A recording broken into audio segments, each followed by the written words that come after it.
What's going on, guys? We got Girl Crush Hey, what's up? and This is her Zen. little baby Zen in the car with us today. And I met Girl Crush on set of The Fosters Yeah. about a year ago. Yeah, it was June or May. It was Yeah, May yeah, of last year Yeah. during the disco episode. Right? I played the young girlfriend. Yeah. No, you were a lesbian. Yes, and Yeah. I was lesbian. Yes. It was her breakout role. Yeah, it was wild. It was a great time. That woman actually, she's on Silicon Valley. I loved my girlfriend. She was Yeah, amazing. she's dope. Yeah, She's a she really was good really actress. great to work with. I Yeah. could tell. Yeah.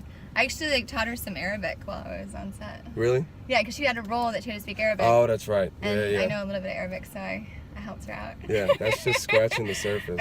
She knows a little bit of Arabic, amongst many other things. So basically, we were on this set for that shoot of the 70s party for about a week.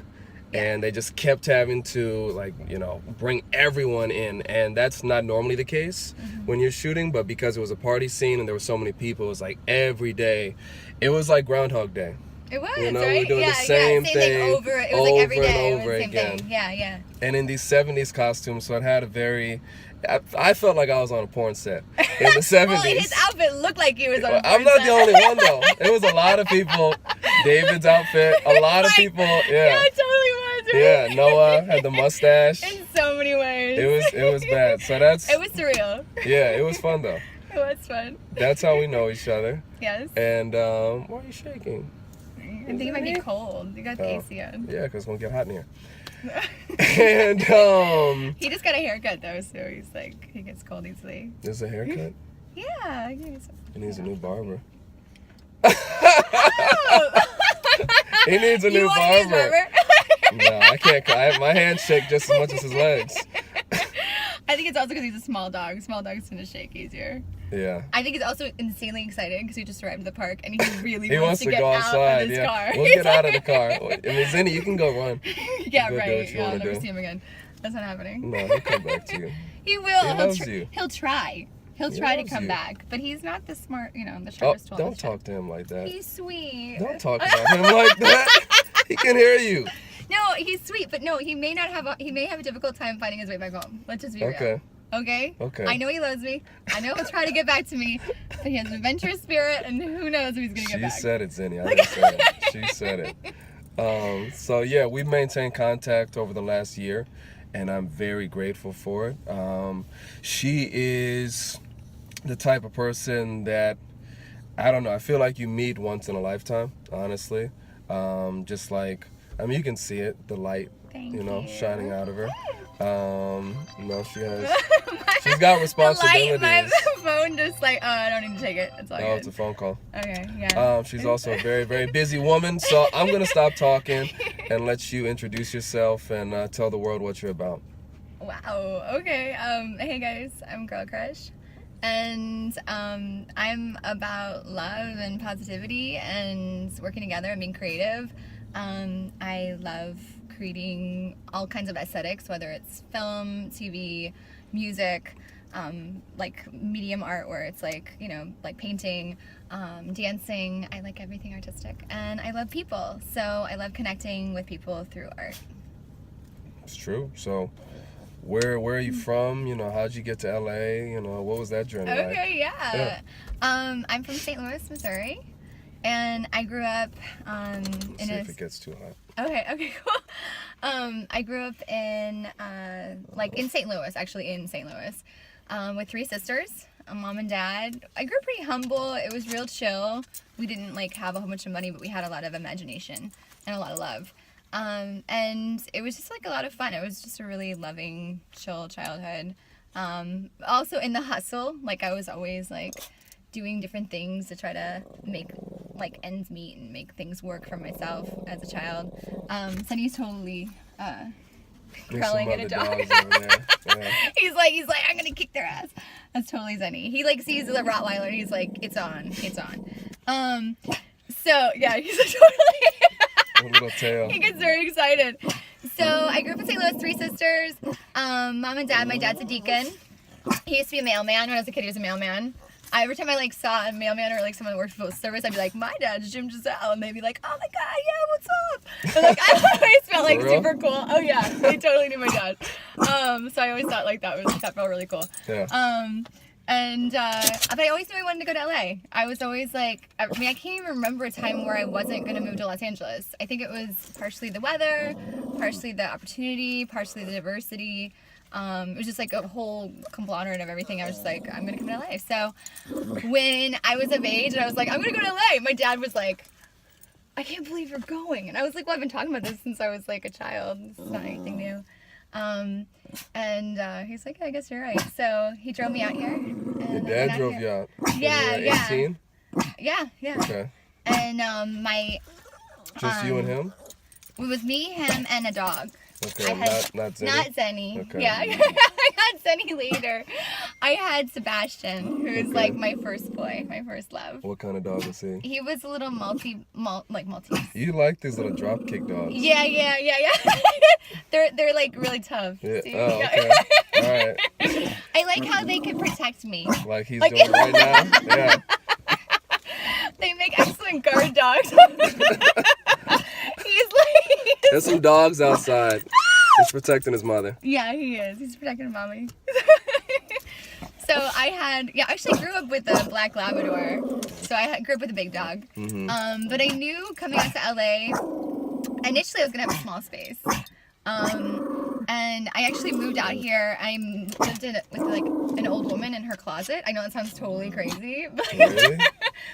yeah, I think so. No, tell me that story. So there was this old woman who rented out rooms in her house, and her rooms usually went for like 600, 800, but she had a closet that she was renting for 200. And the pragmatic, practical person I am, I was like, I'd rather take the closet. I'm, short of stature. I can sleep in a fetal position just fine.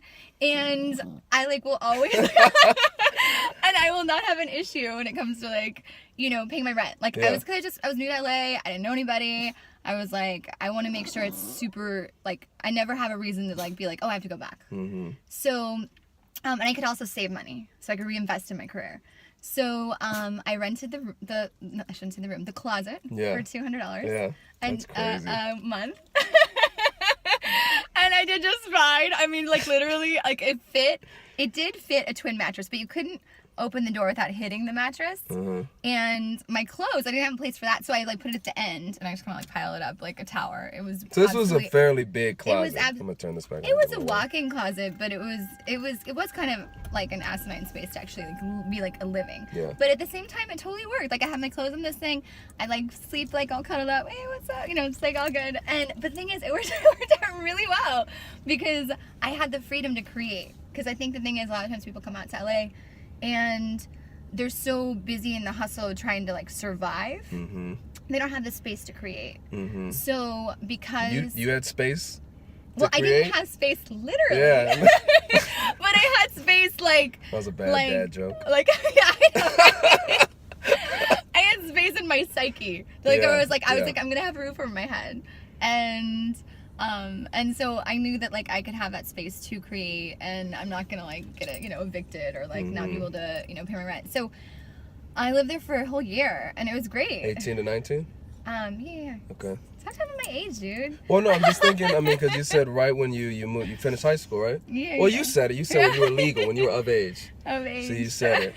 Unless being of age in St. Louis is 14. No, I don't know. It's not. No, we don't do anything weird you're there. From deep St. Louis. No, nothing weird. So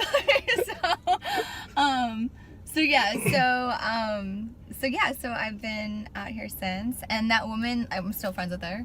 She's I would cool. imagine. You lived in her closet. That's very really intimate. interesting, and she's a really interesting woman too. She practices Nichiren Buddhism, so she was always chanting. Is that how you got into some of your spiritual side?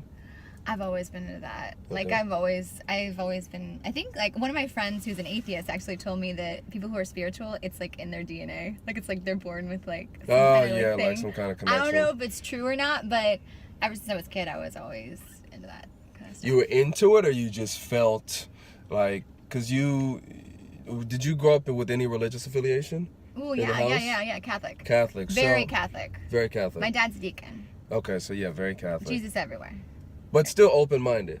Very I mean, open-minded. yeah, we've talked about this. Yeah. My parents are very loving of all different belief systems, all different peoples. Like they're not like Christian where they're like adoring Jesus and then being like everyone else doesn't believe it. They're like actually like kind of like walking the path of, you know, like what would Jesus do? Like the whole thing where like actually it's like I love everyone. I'm not gonna judge people. You know, that's definitely how I was raised. So do you think that is what, I mean, even if you came out with this innate spirituality, which is partly why I was drawn to you, do you think that it was amplified by that being your household environment? Oh yeah. Yeah. Yeah, definitely. And them being accepting of that and and, you know, encouraging. Yeah, totally. I mean, supportive. I remember growing up, my parents, they were always like shining love on everyone. Like, I mean, it just like someone would just be walking, and my mom would be like, "She's beautiful," and like, you know, just like they just that's how they live. So, it's like you. It was, it rubbed off of it, you know, or just, you know, you see, they framed the world a certain way where it's just like, you know, about loving each other and accepting each other and understanding that we're all flawed and that we all make mistakes but it's okay. And it's about rising beyond that with like loving one another. And so that was definitely like how I was raised, and it was really a fun bubble to live in a lot of ways, you know. I mean, I call it a bubble because I was very protected as a child, and so later on in life I stumbled a bit sometimes because I just was constantly like seeing things through rose-colored glasses. And so now I still adhere to the same philosophy, but I'm a little wiser. Yeah. Yeah. Which is, I mean, it's more of a balance. Part of growing up. Yeah, it's part of growing up. But yeah, my family, I mean, we have Jesus pictures all over my parents' house in St. Louis. Still? But yes, still. And I'll tell you something. They don't want to glorify the actual crucifixion part. They want to glorify the way Jesus lived. So they'll have like pictures of like Jesus hanging out with people, like kids. And like, you know, like, it's not like he's like on, it's not like there's crosses everywhere. It's like he's like hanging out with kids. Like, what's up? You know, just hanging out. So my dad, when I was a kid, actually looked a lot like Jesus. Like the stereotypical, like, you know, ones you see. He had the long hair? He had the long hair, the beard, everything, So, like the tan, like, you know. So when I was a little kid, I thought it was pictures of my dad. Like, like dad playing soccer. That's hilarious. Dad, like. Oh my god, it all makes sense now. It all makes sense. And then later on, I realized there were depictions of Jesus. This is Jesus' daughter, ladies and gentlemen. We've been looking for her for years, thousands and thousands of years. We found her. We got her here. Oh my gosh. I can show you a picture of my dad back then. You'd be like, oh yeah, my I've God, only totally. seen more recent pictures. No, back in the day. He really looked like Jesus. Like, yeah. And he thought you were Jesus' daughter. No, I just would see the pictures. I'd be like, that's my dad. And then later on, my mom was like, no, that's Jesus, like hanging out. And I was like, oh, okay. That's Jesus hanging out with dad? That's dad hanging out with Jesus? Oh, man. What's your dad's name? Jim. Okay, I was going to say, don't say like Peter. No, or Paul James, or something, James. Is he one of the apostles? James? He's one of the people kicking in the Bible. That's gross. Gross. Yeah, I just had some stuff come out of my nose. Okay, so I told you we're keeping it chill here. Sometimes you gotta blow your nose. You gotta get those boogies out. It's like that. So you came out here. Did you immediately find success? Like, what was that process like? Because now I think a lot of people as of this year know you for your outfit at the Grammys. Yeah. And you have a show that you're working on, that you've been working on, loosely based on your life, that you've been working hard at. And you have, 5 singles released?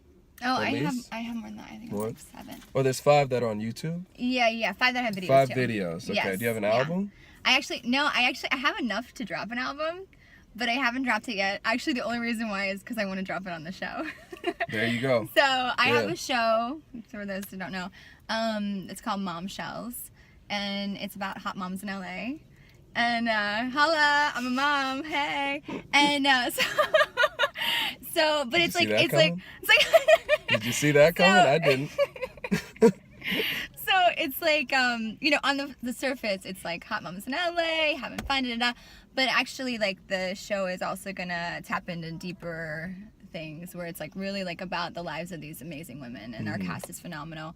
And I was thinking, I was like, well, if I'm gonna drop my album, I want to drop it during the show because that would be really cool. And the show's gonna be, the distribution's in up to 168 countries. So I feel like if I feel like I'm gonna, you know, drop a full album of all my music, I'm gonna do it on that.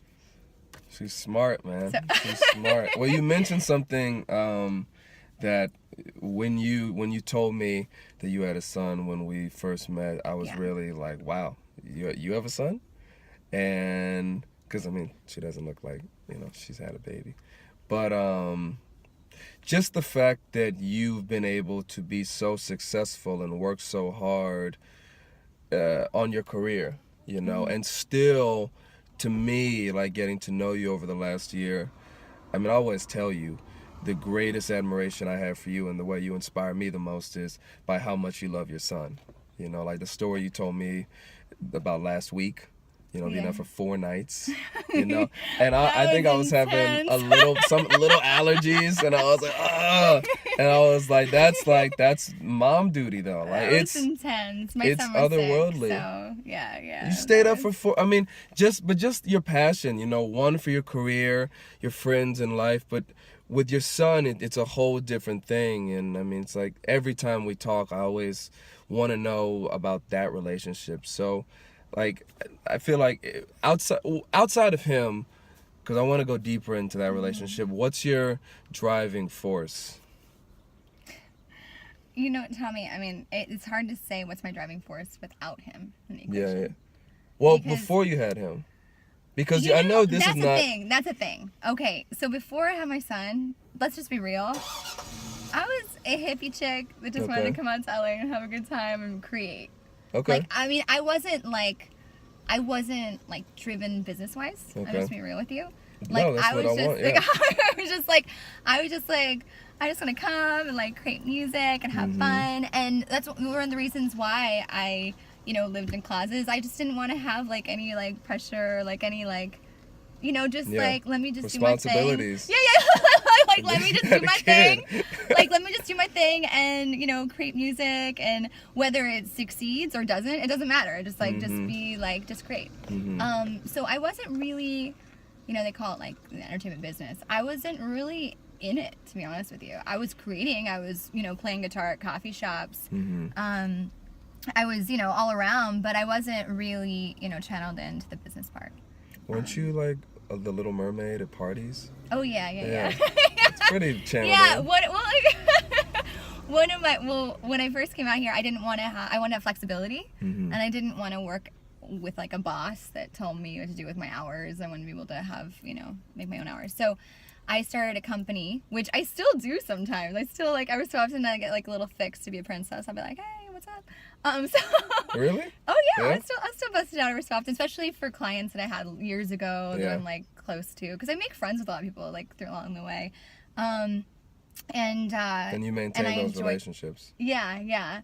And so I created a company I called it Pretty Parties, and I made like all the girls' magical dreams come true.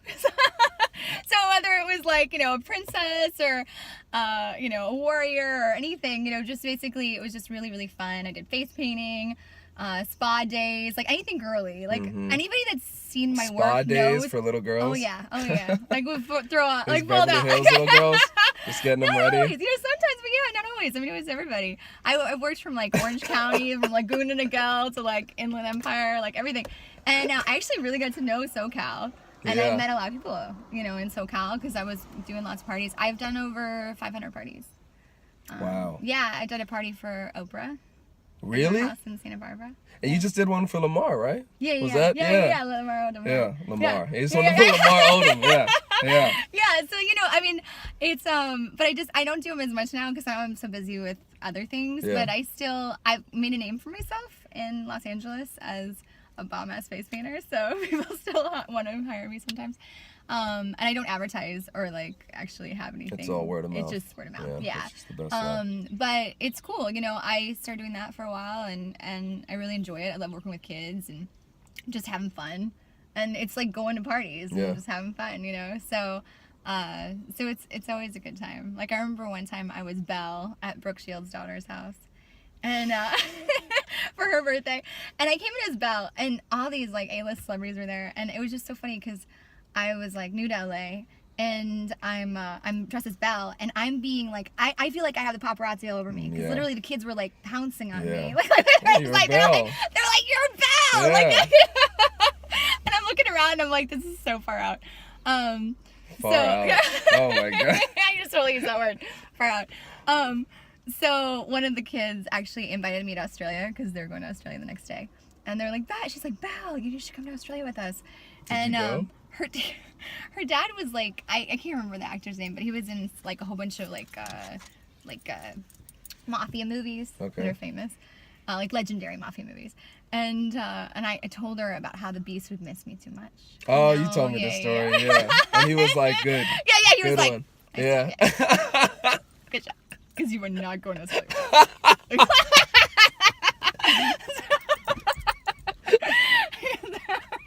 Good job. We're not playing for that ticket. And she was gonna be crying the whole time. Exactly. So thank you for sparing me that. It's all right. So I did that, and but then this is the thing. So now after I had my son. So you were doing that before you had your son. Yeah, before I had my son, and then once I actually I viewed myself as a mom from day one. Not when I gave birth to my son, but when he was in my womb. Like my life changed. You felt it? Oh my God! Immediately. Was it something that you had control over? Was it because I know this does not happen for every person that gets pregnant. Was it something you resisted initially? Was it something you were like, come on, bring it on? Was it something you felt and just allowed to happen? How was that like physiological shift? Dude, you're like getting really real. I'm just curious. I'm never gonna hold a child in my belly. I know. So I don't know how that feels. You guys don't know about poor man. Poor man. Poor man. When I first found out, I was really scared. Because it's just, it's a lot, you know? And it wasn't due to any lack of my love for my son or anything like that. It was just, there was just a lot going on, and it was just, like having a child is a big thing. And so of course there was like that rush, I'm human. So there was that rush of like fears, of like how I'm going to do this, that, how am I going to, just everything. And, but I'll tell you, like just as fast as that flash of fear went through my body, because it was there. But just as fast, this flood of love went through my body. It was like almost instant. Like I found out, and it was just like a flood of fear. And then right after that, it was like a flood of love. And I looked down at my stomach, and I knew there was this little person in there. And I was his mom. I didn't know he was a boy at the time. And I just loved him with all my heart. And I was like, I'm not sure how we're gonna do this, or how what next year is gonna be like, or the year after, or how like X is gonna fit into Z and all that jazz. But I know one thing's for certain is that I'm going to love this child, and I'm going to do everything possible to protect him, and work my tail off to take care of us. And after that, there's a lot of things I realized with life, like whether you have a child or not, there's still all those unknowns. Like there's so many unknown factors in life. So, but knowing that you're like grounded in a positive place helps a lot. Oh, there's another dog. He's just coming right over. He's just looking at Sen's him. like, it's on. Yeah. I can't let this dog go because he will literally, like, He can move. No, you know what he'll do?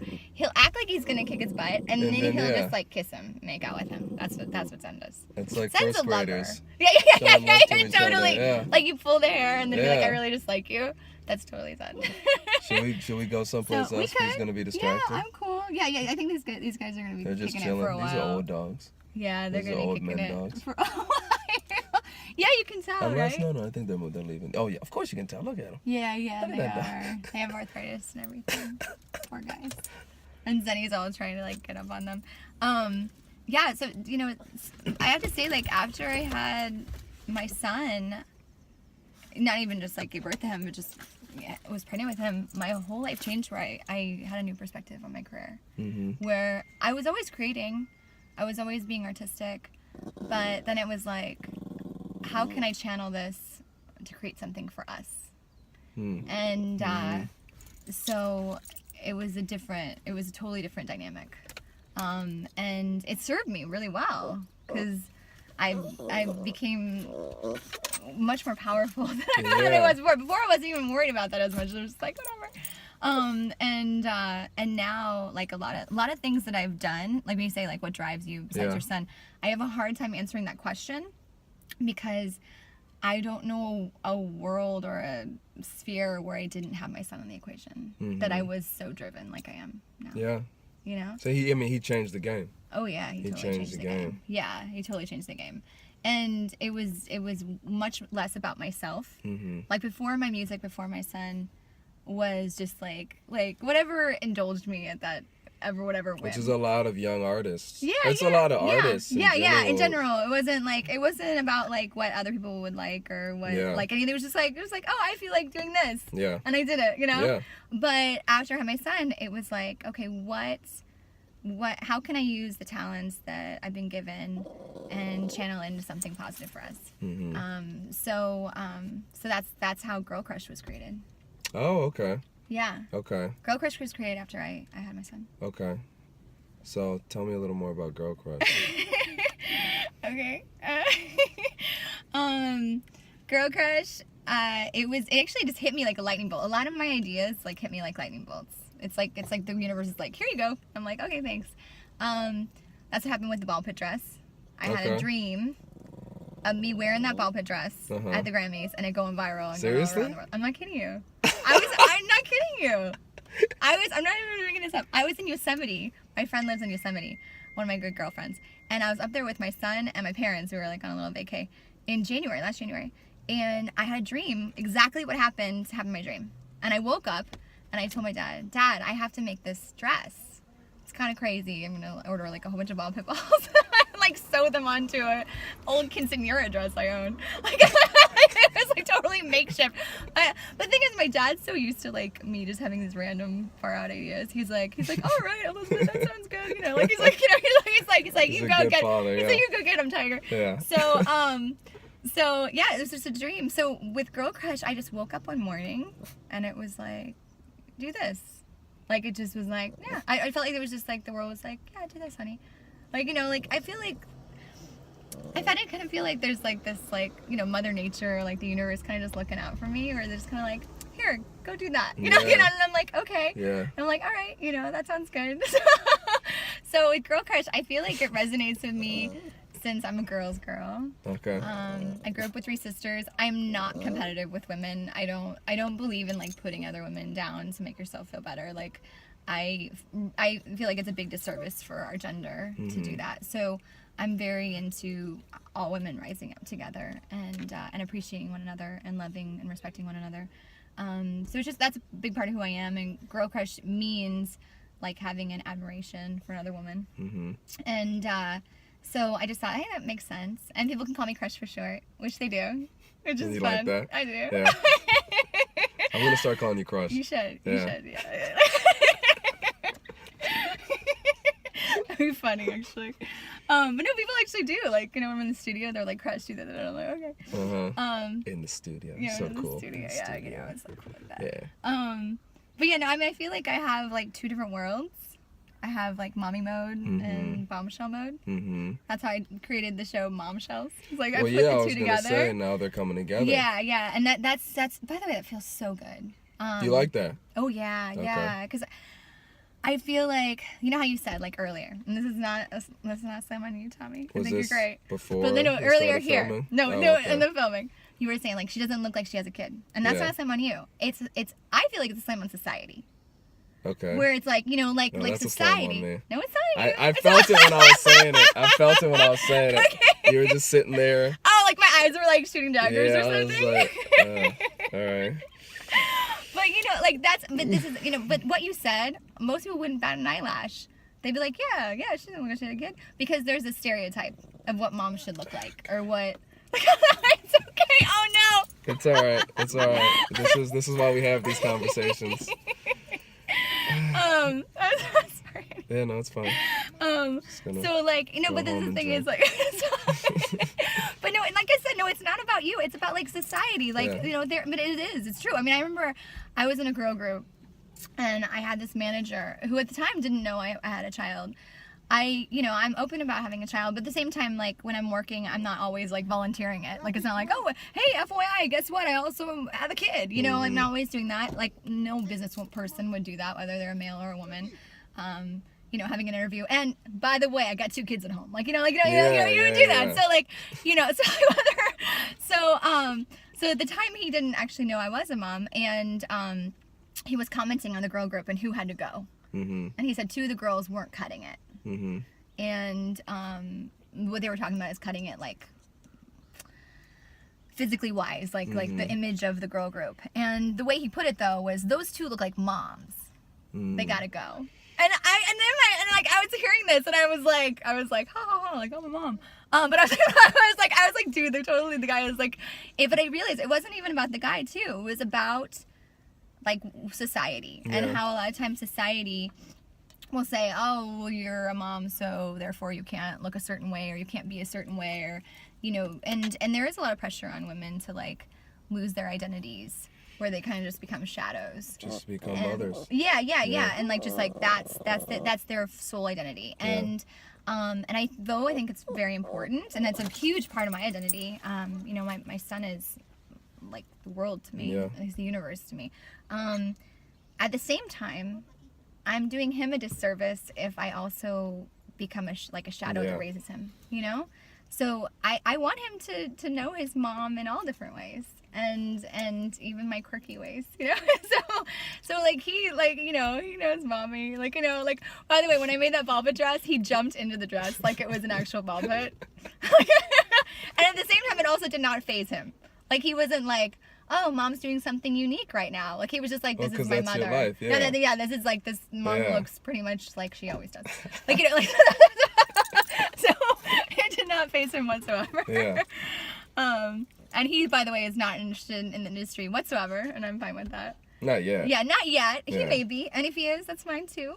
I'm cool either way. I feel like children are not created to be carbon copies of their parents. They're very much their own being.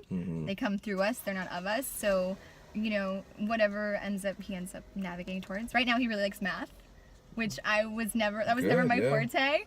But he's very into math. So we'll be doing like math problems for fun. Like math party, like, you know. And it's great, you know, like a little engineer in my hands. Yeah. And he says he's going to take me to the Mars and to the moon. You better hold on to that kid. I am.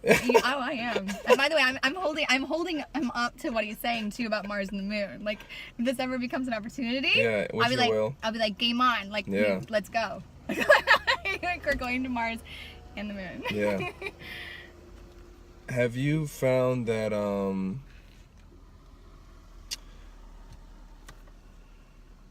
after you had your child, I mean, because I guess I always had the sense that you were very much not a spokesperson, but you have a lot of respect and desire to promote the 360 view of what it means to be a woman. Yes. And to share that platform with other women. Yes. Where has that taken you? You know, is that something that you want to, Is that something that you just want tied into your career? Is that something that you want to kind of take off and do on the side as a separate piece, like a philanthropic thing? Like what? Because I can see that's also something of a deep passion for you. Yes. You know, and It is. I feel like I'm very grateful for the women that I have in my life sharing that ideology. I appreciate that. Yeah, I don't think it's like a side thing. I think it kind of just it kind of umbrellas and envelopes everything that I do. Mm-hmm. So whether it's just my everyday life, you know, just meeting women all around through, you know, every walk of life, or it's through my work. You know, I think that it's just really important. I mean, it's really important for women not to be like put in a category. Mm-hmm. Like a lot of times, like, I mean, I forgive my French, but like, you know, there's even crass categories for women. Like, oh, she's like, you know, she's like, oh, she's like the goody goody two shoe, or she's the slut. I hate that word, by the way. But but like there's like certain categories for women, and it's like women are multifaceted, and you often don't. I mean, I do know that there are like slang terms for men and stuff, but typically they're not used as much as women. Yeah. Women tend to be much more categorized. Yeah. Like, oh, she's this or she's that, labeled. Like, and that's what she takes with her. And I think it's just really important. Like, you know, women are human beings, and they're multifaceted like men and like all of us. And they have so many different layers, and it's not just one thing, like that's them or this is that, you know, like almost like a caricature. I think a lot of times women are created like as caricatures, and they're not. So I think it's important for the world, and I feel like the world is evolving. You know, with my Momshells show, I mean, the fact that it got distribution and I pitched it and it is taking off, that shows that the world's ready for it. Yeah. And that it's open for it. And it's not just open for it, it's craving it. It's craving substance of, like, you know, what it is about being a mom. Like, you know, not having limitations. And be able to do both, because oftentimes society will say, oh, you can't be a mom and also have your career. Right. You can't be a mom and also like have, you know, this fabulous stuff happen. And I'm here to say, oh yes, you can. Yeah. And I'll show you other women that can, and we all can. Yes, you can. Yes, you can. Yes, you can. Exactly. And like, and there's always going to be haters. There's always going to be people that say, oh, you can't do this. Or, oh, you know, or try to attack you physically or personally, to be like, oh, this is wrong with you, or that's not okay, and it even might be in your head. Like, you know, you look down at your body and you can find every imperfection that you could possibly find under the sun, but it's like, what is that serving you? Is that serving the situation? Yeah. Or is it about like celebrating, you know, and like I see that mom right there in the park. Yeah. And like she's doing her thing, you know what I mean? And she looks great, you know, and she has her own like thing going on, you know, like there's not one way to be fabulous. Yeah. And I just think it's really important for women to know their self-worth. Yeah. Wholeheartedly, and not find it through a man, because that is temporary and it's limited. Yeah. Because if you find your worth through someone else, you don't actually still have your own self-worth in the end. And I think it's really important to have your self-worth. Like, you know, I mean, it's great to have, you know, someone that's nice to you and but that can't be where you find your self-worth. All right. Yeah. Well, how do you suggest younger women do that? Is that something that you kind of have to go through to really understand, or what would you recommend to younger women? Because I feel like, you know, it's a case on both sides of the coin. For men and women. Yeah, you know, men find self-worth in female validation, and women find self-worth in male validation. So how would you express that to the young girls and boys? I see what you're saying. Yeah, that makes sense. That is an ugly dog. I will tell you. Boy. Oh, but he's so cute. Like he only has 3 legs. I know. That dog looks like it was in Vietnam. It looks like he stepped on a landmine. Yeah. But he's sweet. And I have a soft spot for dogs that have like less legs than 4.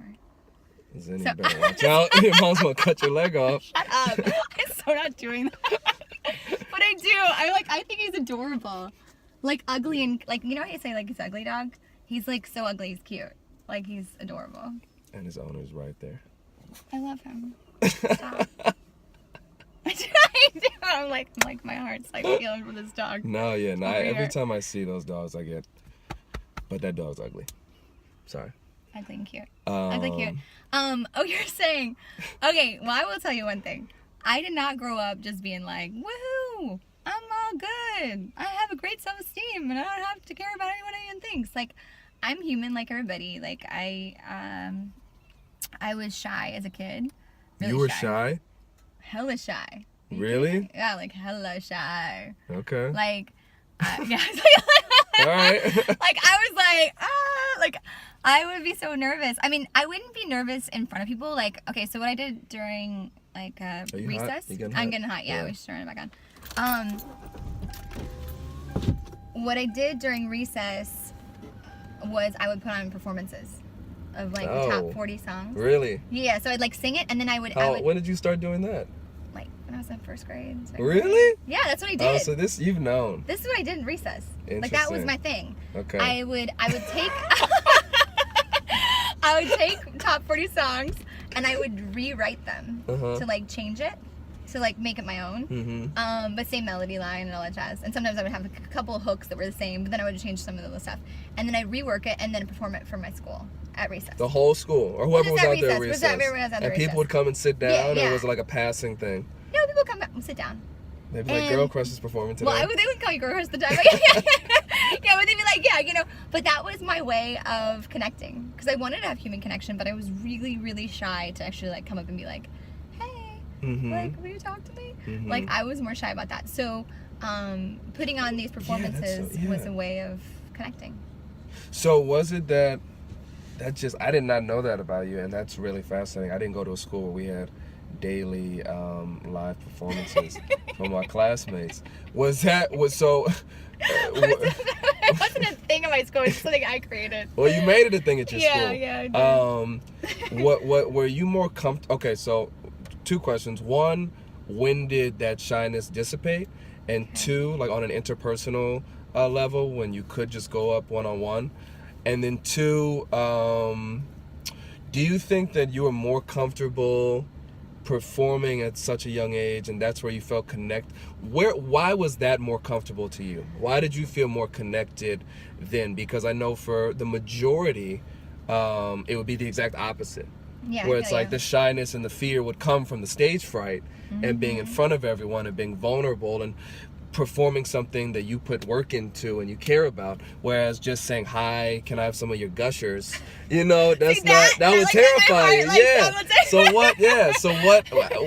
Explain that dichotomy. You know, it's hard to, I mean, sometimes I don't even know my own psychology, but I will say, you know, as a kid I was diagnosed with epilepsy when I was in first grade. And I no longer have it. It was one of those things that was child onset, where I had it as a child and then I grew out of it. Like when I hit puberty, it was gone. Okay. And I haven't had it since.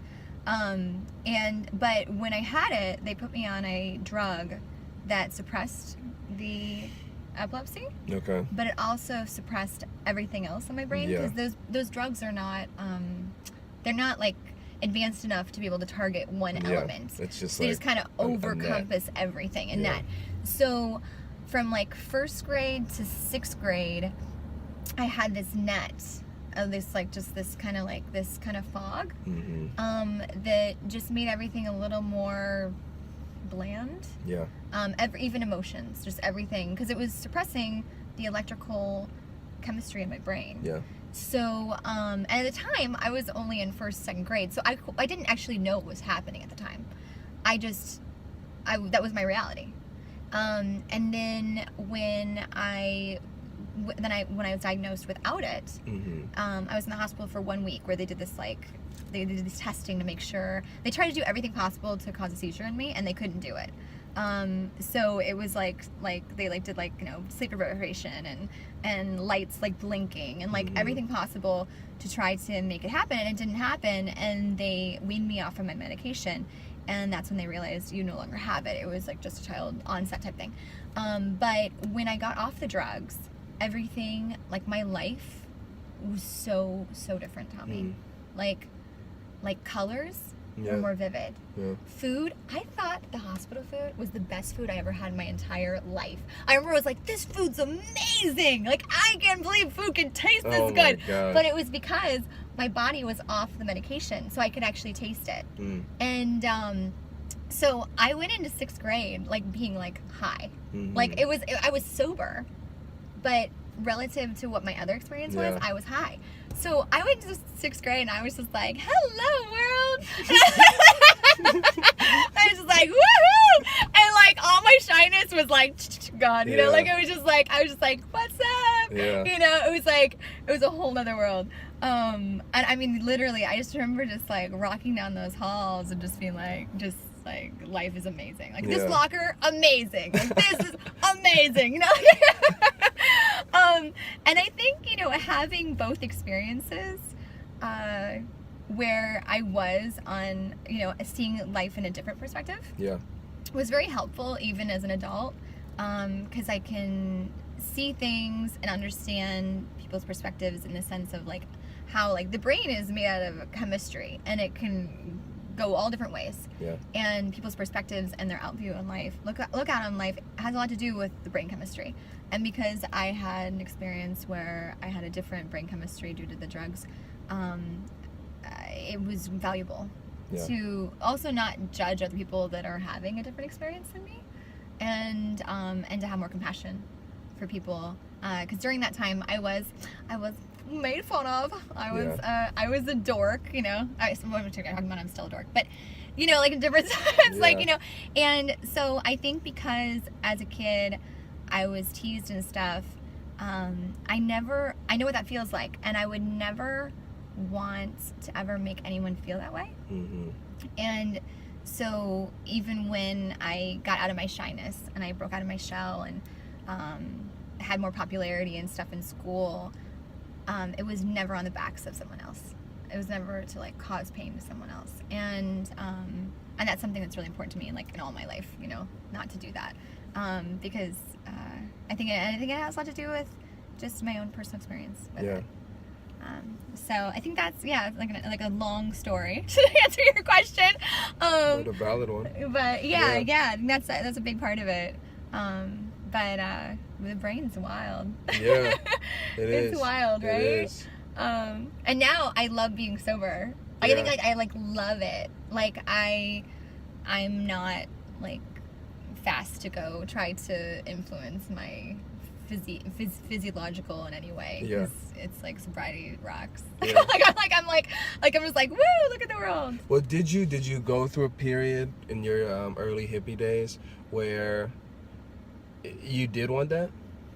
You did want the enhanced brightness and, you know, just all the kind of stereotypes that are associated with being a hippie or a young artist? Oh, yeah. Well, you know, I think because of my past experience with being under an influence of the drugs for epilepsy, I wasn't seeking out any kind of influences as much. But I will say I was seeking out highs based on love. Like that feeling of being in love is the equivalent of being on cocaine. I think that's already been like scientifically proven. The brain does the exact same thing on cocaine as it does when you're in love. Yeah. And I was as a young person, I was very happy to fall in love. Yeah. Even if it wasn't necessarily healthy for me or like the best situation, I was just like, you know. And I think that's kind of where I sought out my highs back then. What about now, when it comes to that? Now I just really appreciate, like, you know, I think like when it comes to life, when a wise person once told me, this really wise woman, she said, you know, if you don't have that much to report, you don't have like that much like crazy drama to like, you know, share, your life's really good. You know, when you're actually in a position where, you know, you got this happening and this happening and this, that's actually like, that's not what we're trying to seek out. Like, and I think, and also I learned something about love, like love when it hurts and it's like when it's painful, it's not like it's like just constantly painful. It's not a healthy thing.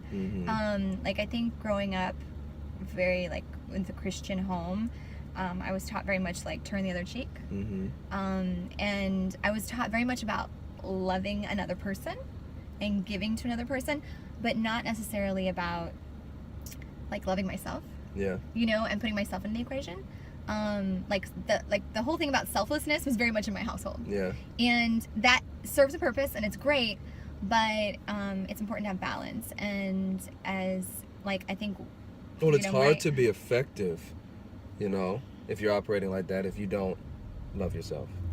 Yeah, well, you're not putting yourself in the equation. Exactly. And like, so if someone's drowning and you're trying to save them from drowning, but they're hell-bent on drowning. Yeah. They're gonna pull you under the water with them, and you could be like trying as best you can to be swimming for both of you. But if the other person doesn't want to swim, you're gonna both drown. And I think that I had to learn that through my experiences, and you know, wanting to just love, you know, unconditionally, no matter what, in some of my relationships, and then finding that, you know, if someone doesn't want to be saved, like there's nothing you can do to heal them. Like there's this new song that's out, I think it's called The Cure, and every time I hear it, I like cringe because I can't help it, because it's all about like no matter what, I will heal you, my love will heal you. And I think, I mean, I'm not the only person in this world that have thought that my love can heal people's pain, and I can like, you know, and that like, you know, Jesus complex. And and it's like, no, dude, like, you know, you're not magical, like, you know what I mean? Like, you know, people, we have to carry our own, we have to save ourselves. And I'm not using that in a biblical sense, but like in a sense of like, you know, our own hardships, we have to conquer them on our own. And no matter how much another person loves us, they can love us like crazy, but if we don't do our own work, it's not gonna happen. And so I had to learn that kind of like, you know, through life, and then put myself in the equation. Like I remember my dad, like he saw this in me. He saw that I was, you know, finding, you know, broken spirits and trying to mend them through my love and everything. But he saw that it was hurting me, and he was like, he said, Elizabeth, I'm gonna say this because my dad calls me Elizabeth. He's like, you know, God created you not to be hurt. God created you to be loved. And he's like, I want you to remember that. He's like, I want you to love yourself and know that that's what you were created for. And when I heard that, I was like, it like hit me so hard. I was like, whoa, like, all right, Dad. like, okay, you know what I mean? Like, and I had to like kind of regroup on my life choices. Like, what are my choices, and like, what am I doing? And is this something that I was designed for? And if it's not something that's loving, then I wasn't designed for it. And so I had to change courses. But yeah, it's been, you know, I'm definitely not perfect in any sense of the word. And so I've definitely made a lot of mistakes. And when you said like what I would say to somebody who's younger, you can tell someone that's younger a lot of things. Sometimes they'll get it. Sometimes they have to live through it to get it. But what I will say is it's really important to not find your worth in another person, because no matter what you do in life, like there's going to be haters, and if you find your worth in their words, you're going to crumble, so it's really important to find your worth from within. So no matter what the outside scope is, you still rise, you still have that solid ground. And another thing is to know that when people are being haters, it's really like a reflection of what's going on within themselves. So you don't take it as personal, because it's like if someone wants to like try to tear down a wall, it's like that's because they have their own stuff going on. So it's just about giving that person love and compassion, but also protecting yourself.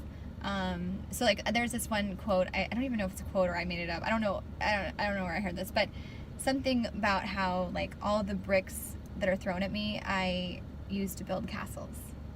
And I just really like that, where, you know, life, I mean, literally, no matter what you do in life, you're going to have bricks thrown at you, like metaphorically. and you pick those up and you build your castle. Yeah.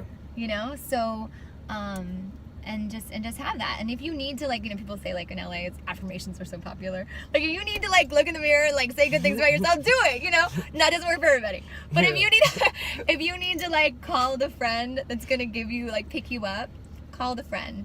If you need to get down on your knees and pray, get down on your knees and pray. Whatever works for you, because there's not, like, one particular avenue, and there could be an avenue that I didn't even list right now. But, like, whatever works for you to, like, remind you that you're important and that you're special and that you have gifts that are given to you for you to put out into the world. So rock that shit. Like, just do it. Yeah. When I was driving over to you, I was actually thinking about that in a sense where I've definitely been guilty of feeling like I have the Jesus complex, you know? And I just realized I was really just taking a moment to appreciate the friends that I have in my life and the people that I really admire in my life. And they're so incredible. They're so incredible. They're so awesome, powerful. It's great. Like, I've just really come back around to realizing how much I value greatness in life, in people, and experiences. Just like overall, and what that means is just, you know, working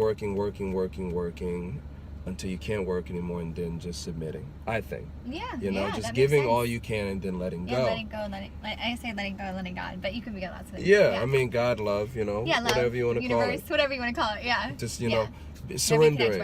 And it's kind of like what you were saying, where I started crying on the way over here because I was like, well, I really have these incredible people in my life. And like, why? Why did you give me these? Why do I have these friends? Like, why me? And it's kind of like what you were saying, where, you know, if you have to get down on your knees and pray to God, or if you have to call that friend, there is such power in the vulnerability and just the release and accepting that I need help. Yeah. You know, and, you know, because I know a lot of us, I don't need help. You know, I can do it myself. No, stop. I got it. We're not designed to be on our own. Like, human beings, it's actually, I think there's like a study that if an infant's not touched, they don't survive. Even if they have food, water, everything they need, if they're not touched, they can't live. Like, we're not designed to do this alone. And yeah, I think it's important people know that, because then it's okay. You can reach out. Yeah. It's not taught, you know. I mean, man, there's so many things I want to talk to you about. We gotta wrap up soon. But yeah, it's like, I mean, you know, just the simple act of asking for what you need. Yeah. There's nothing wrong with it. No, there should be no shame. If you need money, ask. Thou shalt receive. It's been very biblical, you know. If you, I mean, really preach. Anything. Right? I'm not gonna preach. I'll let your father. Yeah, my dad do that. I'll let James come in. But there's just such power in that, and I just wanted to close with two last questions. One which could end up being a little long-winded. Your answer. It's kind of a deep question. Okay. But it hit me when you were talking just now about, you know, you can't really, you know, be as effective as you're designed to be if you don't have that base and that foundation of self-love in yourself. And you don't want to seek that validation and self-love through someone else. Yes. My question for you is, it's this weird question. Did you start really loving yourself when you became a mother? Yeah. And so was that through him? It was. So what's that I'd like about? to say I take full ownership, but I don't. So yeah, is that? It was a huge part of it. Yeah. Yeah. I think before I had my son, I was much more self-critical. You know, like, oh, you know, just like my body, or just like this or that, or like just anything. And then I had this child growing inside me, and I felt like a superhero. I was like an X-Men character. I was like, I'm an X-Men character. Like, I'm and it felt amazing. Yeah. And like my stomach got huge, and it felt amazing. And I felt beautiful. And it wasn't about like societal norms of like, oh, this is what you're supposed to be and everything. It was about the awesomeness of the human body and like what we're capable of. And it was also about the love for my child. So it was just like, it was beyond superficial shit, to be honest with you. And so like I think I found a lot of self-worth and a lot of empowerment through becoming a mother. And it stuck with me, you know, and having that, it's just awesome. Like it's awesome. It's like, you know, I mean, if someone likes me, great. If they don't, like, that's just fine. Like, you know what I mean? Like, you know, there's so much other stuff that it really, like, you realize how little it matters, you know, day to day, these little things that might, you know, trigger unhappiness. And it's like, no, you know, there's a lot of happiness in the world to be taken and enjoyed. Yeah. And why let those things take that away? Yeah. Man. I love this shit. I'm serious, man. I found a new career. That's why we're friends, because we just talk and talk and talk. Yeah, I mean that's what this is. Just sharing these talks, you know, with the world. Because I think I have really cool friends. Well, you're really cool. Thank you. And that's something I have to always, you know, reaffirm in myself. That's a whole nother conversation. We're coming to an end here. But that's what we were saying, like, you know, it's good to, like, if you need to, you do what you need to do. Yeah. Because it's not like you're the only person that doesn't always know how awesome they are. Yeah. And so sometimes you need to do a little reminder, you know, but I'll remind you, hey, you're awesome. Thank you. It's true, though. So last question is tying this whole thing together, because I feel like you and everyone that I talk to is the definition of this, but in different varieties of the word thrive. So what does that mean to you, and how do you incorporate that into your day-to-day life? Yeah, good question. When it comes to thriving, I think of like flourishing through whatever it is. And thriving may look differently for every person. I think it's important not to compare ourselves with other people, because situations are different, dynamics are different. So thriving for one person could be getting up in the morning, just getting up, putting one foot in front of the other. That could be their thriving based on whatever they're going through at that time. Another person, it could be, you know, running a marathon that day, you know? So I think it's really important is thriving, people thriving under their scope of what they need to do, and not, and like I said, not like, you know, trying to compare their thriving with others, but thriving on their own right, and that, you know, those are like little wins in life, you know, just you know, and finding that beauty in every little thing, because we're gonna have accomplishments that are like more, you know, stand out in our life, but what really brings joy in life is having those little wins throughout the day. Yeah. And that could be just, you know, making breakfast. Yeah. Or it could be like, you know, it could be something really like much more, you know, what seemingly on the outside seems much more glamorous. But, you know, just anything. Thriving, like living and taking your life and making what you want of it. Thank you, Girl Crush. Thank you, Tommy. It was a pleasure. Always. I really learned a lot. Yay. Thank you. And thank you, Zenny. Yes, Zenny decided to chill out. Calmed down to the old man dogs left. Yeah, they did. The old man dogs left, and he was like, okay, I'm cool. Yeah. The scene is safe. I no longer need to protect my mommy and Tommy anymore. Oh, you're protecting me? He was going to protect you, too. Really? Yeah, I could tell. Oh, thank you.